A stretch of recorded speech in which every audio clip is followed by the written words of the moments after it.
7:30. I'm back on the, what I'm calling the middle Winburndale, which is the Turondale Bridge. I don't know the name of the bridge, but the bridge on the Turondale, the first bridge coming out of Bathurst. So I imagine it's pretty played out, and it's pretty easy to get to the spot that I am here. Really, this is the first bend in the river, really the first inside bend. And the reason why I've stopped here, for no other reason than I watched Tuto's most recent video last night where he talked about a bend on the river 5 miles from his house, where he's test panned a section of the gravel, up a gravel bank, and got some results. I don't want to spend too much time. I'll probably spend half an hour, do a couple of pans, and we'll see how we go. But I'll show you the bend first.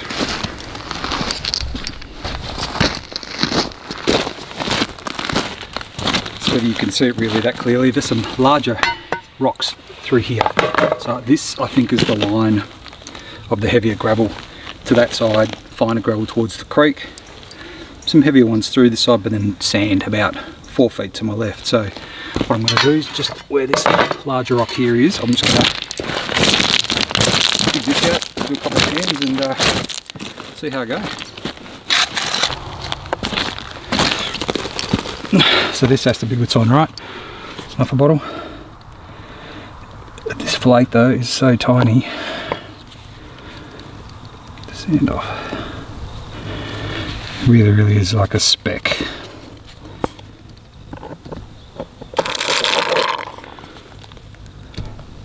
The faintest of faint bits. You'll see that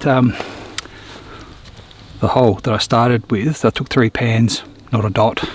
So I've moved towards the river, one big step, so maybe 6 feet, 5 feet towards the river. First pan, just in the top 15 centimetres or so, I'll get 1 speck. So I'll keep digging and see what happens, and if that sort of pans out, there's nothing there, I'll take another step towards the river and see how I go. That's travelling more into the sandy stuff, so we'll just keep going, see how we go. It's just an experiment.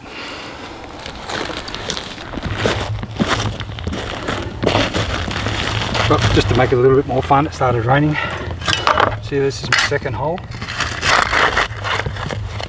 So there was one speck in the first pan, 0 in the second. There's 0 in this one. I'll move again.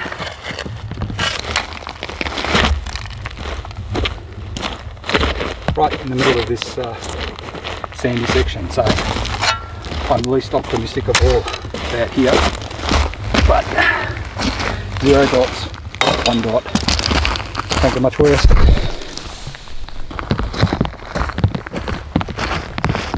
So you can't say that I'm not persistent. It's persisting down at the moment, and I'm not finding any gold. So I don't know, only because there seems to be a bit of an accumulation of heavier gravels there, so we'll give that a go. What have I got to lose? I'm already wet.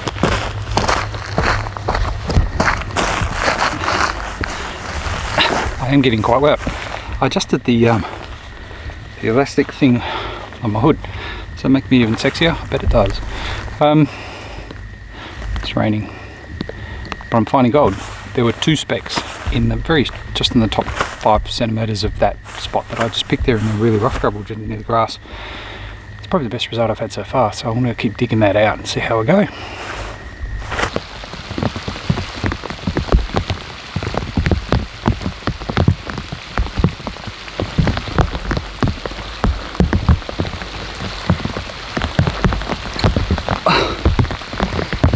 So my head's probably too close to the camera for this to be pleasant for anybody.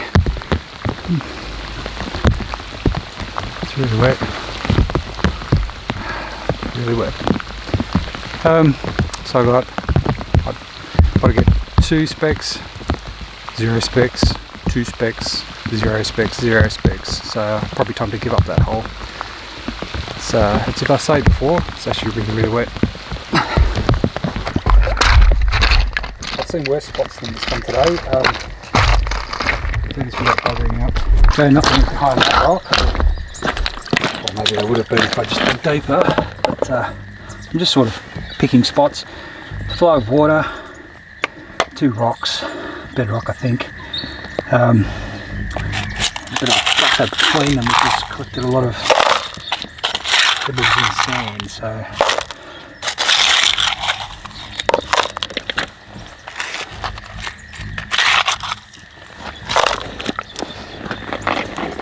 know if you don't try these things.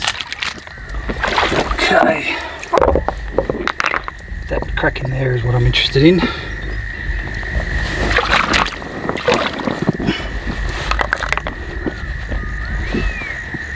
Rock is moving. So it'll all come out.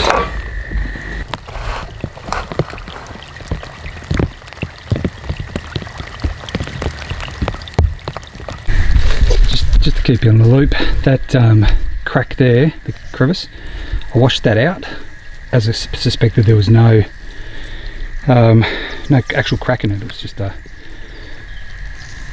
depression in the rock. But there's a collection point at the bottom there, where there's a bit of a stopper at the end of that triangular space there before it flows out into the creek, which means that there's a low point. I'm optimistic. I'm actually a little bit excited about this position. So I'll just get you into a posi where you can see what's going on. I hope you can see them, but that tree over there is full of currawongs.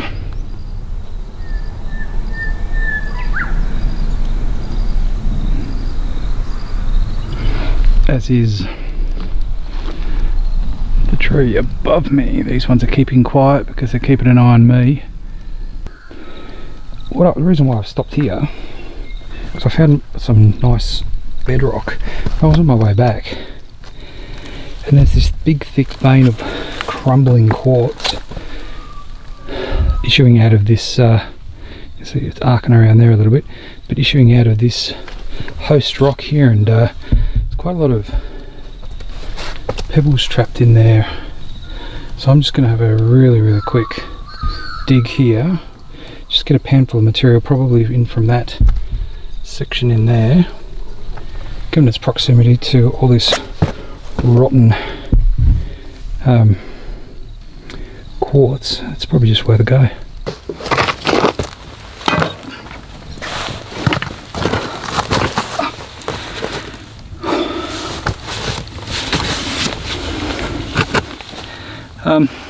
I'm a little bit excited, and I won't let say this too loud, because I'm sitting on a big vein of quartz that runs out of that hillside down into the creek, and the vein would be, I don't know, 3 feet wide, I suppose, and it's all crumbling, it's all decayed quartz, so it's coming apart very easily. There's heaps of iron pyrites, lots of fool's gold everywhere, but there's also gold in here.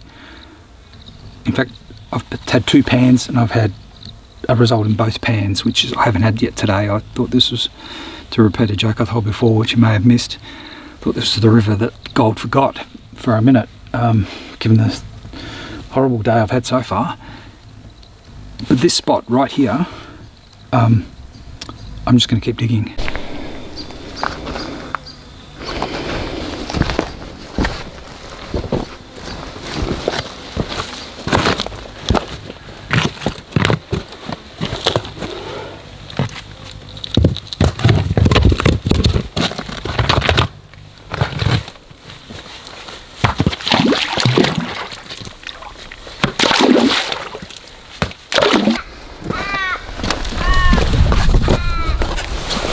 Well, I don't often do end of day videos. I'm normally too buggered,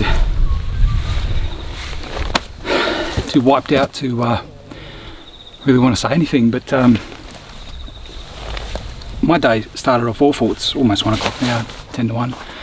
I'm going to pack up and I'm going to go home. I'm not going to be tempted by any little cracks or crevices along the way. I'll come back definitely the next opportunity I get. I've found a really good spot. Right here, there's this big vein, as I said, of quartz running through, but I've been digging around it as well, and there's other pockets, and every single pan has had gold in it.